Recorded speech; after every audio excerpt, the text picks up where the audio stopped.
ह्याचं महत्त्व बेसिकली जसं इकॉनॉमी वाढते आणि लोकांचं काम वाढतंय, म्हणजे लोक इकडून तिकडे जेव्हा प्रवास करतात, लोकसंख्या वाढलेली आहे, तर लोकांसाठी सुविधा निर्माण झाल्या तर ऑफकोर्स जास्त काम होईल आणि पॉप्युलेशनही वाढत असतं, इकॉनॉमी वाढत असते आणि त्याच्याबरोबर सुविधाही वाढल्या तर दळणवळण लोकांचं जीवन चांगलं होतं.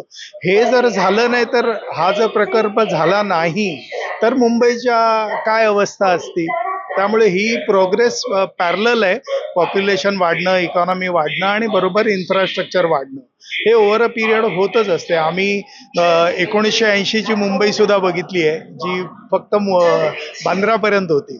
नंतर ते वाशी आलं, नवी मुंबई आलं, विरार आलं आणि आता थर्ड एअरपोर्ट तयार होत आहे.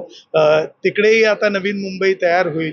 त्यामुळे सिटी ग्रोथच होणार. मुंबई माझ्या मते 4 टाइम्स ग्रो झाली गेल्या 50 वर्षात कम्पेअर टू व्हॉट इट. आणि माझं शिक्षण मुंबईतलंच आहे, दादरमधलं आहे.